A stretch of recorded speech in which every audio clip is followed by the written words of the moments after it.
आप देख रहे हैं वर्ल्ड मीडिया टाइम न्यूज और खबर आ रही है प्रयागराज से, जहां पर आम आदमी पार्टी के जिला अध्यक्ष डॉक्टर अल्ताफ अहमद ने मीडिया से बात करते हुए तेजस्वी यादव के बयान जो कल दिया था उस पर उन्होंने समर्थन जताई है, तो साथ ही एमआईएम और कांग्रेस पर जमकर निशाना साधा है।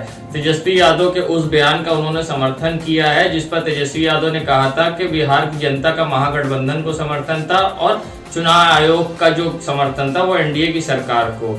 उसके साथ ही उन्होंने ओवैसी को वोट काटने वाले बताया, तो कांग्रेस को नाकाबिलियत बताते हुए, और साथ ही कहा कि अब वो नेशनल पार्टी की जगह एक प्रदेश स्तर की पार्टी रह गई है। और भी आइए सुनाते क्या कुछ कहा उन्होंने प्रेस वार्ता करते हुए कल बिहार चुनाव के बाद निशाना साधा, कहा है कि जनता का जो समर्थन था वो महागठबंधन के उस पर उन्होंने फैसला दिया और जो चुनाव आयोग ने अपना फैसला दिया वो एनडीए के समर्थन पे। इस पे आप क्या कहना चाहते हैं? देखिए, ये बात तो एकदम सरासर सही है, क्योंकि महागठबंधन को एनडीए से ज़्यादा पब्लिक ने वोट किया, लेकिन एक इत्तेफाक है कि एनडीए को उसके बावजूद सीट ज़्यादा मिली।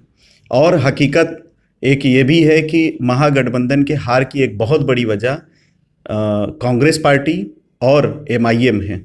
कांग्रेस पार्टी जो कि 70 सीटों पर चुनाव लड़ी और मात्र 19 सीट ला पाई, जबकि उनको ये पता था कि उनका जनाधार नहीं है, उनके पास वोट बैंक नहीं है, कांग्रेस को पब्लिक नहीं पसंद करती है, तो इतनी सीटों पर तो उनको लड़ना ही नहीं चाहिए था।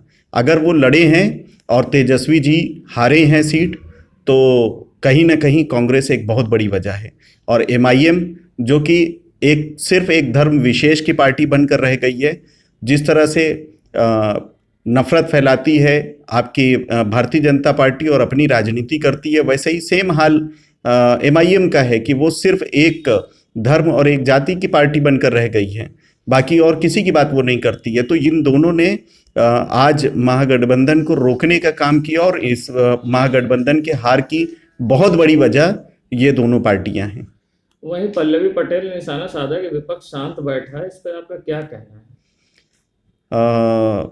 ये भी बात सही है कि विपक्ष शांत बैठा हुआ है, और कुछ विपक्ष ऐसे भी हैं जो बिक गए हैं और मंत्री बनकर बैठे हुए हैं। हमारे सोनीलाल पटेल जी की एक सुपुत्री अनुप्रिया पटेल जी जो आज मंत्री हैं भारतीय जनता पार्टी में।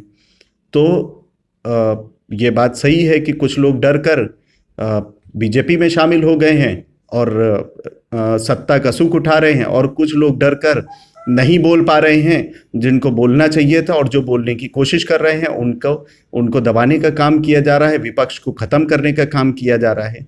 और पूरे भारत में सिर्फ आम आदमी पार्टी ही एकलौती ऐसी पार्टी है, वो चाहे उत्तर प्रदेश हो, चाहे पंजाब हो, चाहे दिल्ली हो, हर जगह अपने हक की आवाज़ उठा रही है, पब्लिक के लिए आवाज़ उठा रही है, जनता के लिए काम कर रही है। और जो भी गलत काम होता है सबसे ज़्यादा आवाज़ उठाने वाली पार्टी आम आदमी पार्टी है, वो किसी मुद्दे पर भी हो।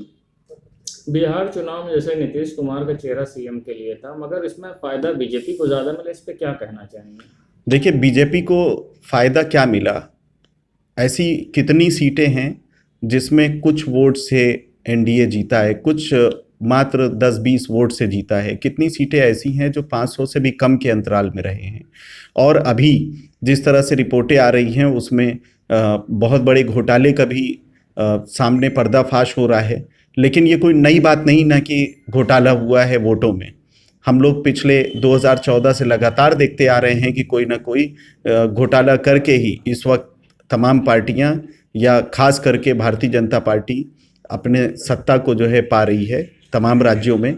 जहां पर वो हार जाते हैं तो वो बेईमानी करते हैं, और बेईमानी करके वो कहीं ना कहीं जो एक इल्ज़ाम लगता है कि खरीद फरोख्त करते हैं और सरकार को गिराकर अपनी सरकार बनाने का काम करते हैं। तो ये तो सत्ता में चल ही रहा है, बहुत दिनों से चल रहा है। तेजस्वी यादव ने को लेकर लोगों का कयास है अब की कि जीत चाहे किसी की भी हो, man of the match Tejashwi Yadav को मिला, इस पर क्या कहना चाहेंगे आप? देखिए, तेजस्वी जी युवा नेता हैं, बिहार के लोगों ने भरोसा किया है उनके ऊपर, और उनको एक बार, जबकि अभी उनको चुनाव का बहुत ज़्यादा अनुभव नहीं है, पहली बार उनके नेतृत्व में बिहार में चुनाव हुआ है और उन्होंने अच्छा प्रदर्शन किया। जिस तरह से लॉकडाउन में बिहार वालों का अपमान हुआ है, जिस तरह से बिहार के लोग 2-2 हज़ार किलोमीटर दूर पैदल चल कर गए हैं, उनकी सुध नहीं लिया सरकारों ने, न केंद्र सरकार ने न वहाँ की राज्य सरकार ने। तो आक्रोश तो बहुत था, लेकिन ये जो रिजल्ट आया है ये सोच से परे है। अब एमआईएम ने यूपी और कोलकाता चुनाव में भी भाग लेने के लिए कहा है, इस पे क्या लगता है मुस्लिम वोट का तुष्टीकरण किस तरह से होगा? देखिए, एमआईएम, जाहिर सी बात है कि अगर एक पार्टी है तो वो चुनाव लड़ेगी, वो स्वतंत्र है, लड़ सकती है। हमारा विरोध चुनाव लड़ने का नहीं ना, हमारा विरोध जितने भी भारत में जाति और धर्म की राजनीति करने वाले लोग हैं उसका है।